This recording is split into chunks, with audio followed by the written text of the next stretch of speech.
хрумна идеята за създаване на този сайт Public Republic? Тази идея всъщност е една дълго носена необходимост, потребност в мен самата да съхраня интересите си, тъй като аз съм се занимавала с журналистика, работила съм в Радио Експрес, в списание МИД, също така съм завършила българска филология, обичам журналистиката, обичам личното творчество и на първо място исках да остана вярна на себе си и на интересите си. На второ място сайтът се създаде в Хамбург, в Германия, където живея от 7 години. Преди една година създадохме този сайт, Public Republic, и всъщност това е едно желание да останем свързани с България, с българската публика, сайтът се издава на български език, да останем свързани с България, с българските събития, с българската публика, и това е един модерен, един отворен проект, едно предизвикателство за самите нас, които го създадохме, аз и моя приятел. Всеки ли може да участва и да пише в сайта? Всеки може да участва, всеки, който има позиция, който има дадено мнение, който обича да се изразява писмено.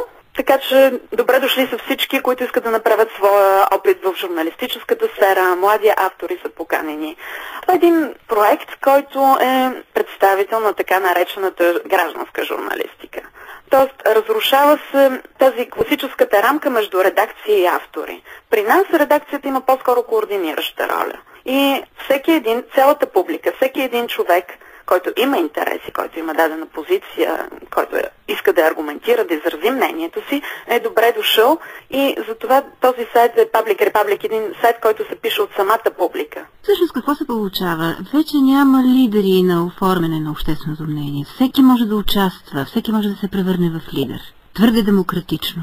Не е малко по-демократично, отколкото самата демокрация го предполага? Не би казала, че има такава опасност. Говорим за модерен тип гражданска журналистика. Гражданската журналистика за мен специално означава, че хората, имайки достъп до медиите, могат да бъдат творци. Те да сътворяват мнението, да го оформят и то да бъде показано наяве. Свидетели сме в Германия, пък и в западното общество, че посоката на развитие е точно тази. Хората да имат достъп до изразяване на мнението си, да реагират непринудено, спонтанно на събитията, в които те живеят. Аз смятам, че това е едно позитивно явление. Няма ли опасност сайтове от този тип да заплашат съществуването на традиционните форми на журналистика? Вестници, изписания, радио, телевизия? Не бих казал в никакъв случай. Според мен останалите медии, всички медии взаимно се допълват и това е едно прекрасно явление. Така че по-скоро в бъдещето смятам, че съвременните медии, радио, телевизия, вестници, изписания, по-скоро ще се променят. Бих могла да спомена съвсем накратко един пример. В Германия, примерно, списания и вестници вече дават много по-голяма възможност публиката да участва с коментари, да реагира съвсем спонтанно на събитията. Интересното на този сайт е, че в него могат да участват както българи, които живеят в чужбина, така и българи в самата България. Точно така. Тоест, един микс, така да се каже, на различни гледни точки, на човека вътре и на човека отвън. Мисля, че това е един много ценен момент в проекта, защото се получава една действително много пъстра картина, една разнообразна палитра, в която има и различни материали. Имаме материали, представяне на българи в чужбина, на млади творци, художници, джаз-музиканти, рок-музиканти, писатели, поети. Изобщо на този сайт всеки ден нещо се случва. Как се чувствате в Хамбург? Прекрасно.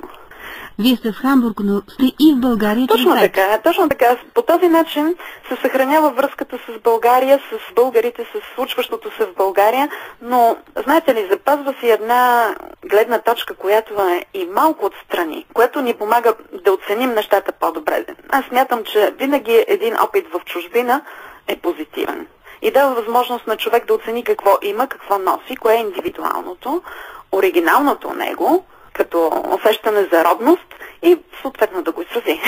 Скоро четох в един сайт мнение на българин, който живее от дълги години в чужбина. И то звучеше така: където и да отидеш, колкото и да се стремиш, не можеш да намериш втора родина. Така не случайно избрах този сайт да се издава на български език. Колкото и да е трудно това, колкото и да имаме проблеми, примерно с крадене на наши статии, въпреки че те са запазени авторски права, крадене на снимки от нашия сайт и така нататък, но не искам да се спирам на негативните явления. В България има неща, които все още затрудняват един такъв тип медия, според мен, но аз съм оптимист. Вярвам, че хората ще се научат на журналистическа коректност и култура. Много форуми крадат наши статии, от чужди имена ги публикуват и така нататък, но не искам да се спирам на този въпрос. Всъщност това не е и добър знак. Значи хората ви ценят, харесват ви. От една страна, да, разбира се, това звучи прекрасно. Ласкаяни по някакъв начин, значи ни харесват, значи ни четат, значи ни следят, намират ги за ценни нашите неща, но просто смятам, че всеки трябва да се научи на по-голяма коректност прямо другите. Да цени чуждия труд, да го уважава. Аз съм за това да се установяват контакти. Аз самата каня лично много автори от други сайтове, изобщо поети. Те са добре дошли на нашия сайт, но нека всеки да присъства с труда си, а не да се подменят тези неща. Ценя човешкия труд.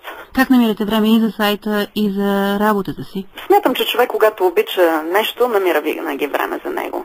Аз ги съчетавам прекрасно. Сайтът е едно огромно удоволствие за мен. Така продължавам контактите си с мои приятели, колеги от Софийския университет, хора, на които държа, които обичам, които са пръснати по целия свят. Много емигранти се включват на нашия сайт. Оставаме близки до България и това ме зарежда с положителна енергия. Аз всъщност никога не съм си тръгвала в истински смисъл от България. Родината си е родина и си остава такава. И накрая отново адреса на сайта. www.public-republic.com. Public се пише с тире. И сайт отворен за всеки. Сайтът е отворен за всеки, за коментари, за нови автори, добре дошли, бъдещи журналисти. С най-голямо удоволствие бъдете наши автори и изобщо мога да кажа, че този сайт се създава от вълненията на самата публика. Той не е форум, той не е новинарско издание. Темите се създават от самата публика. Това, което нас ни вълнува, това, което на нас ни харесва, това ще бъде на този сайт. Всеки поставя своя щрих към тази обща пъстра картина.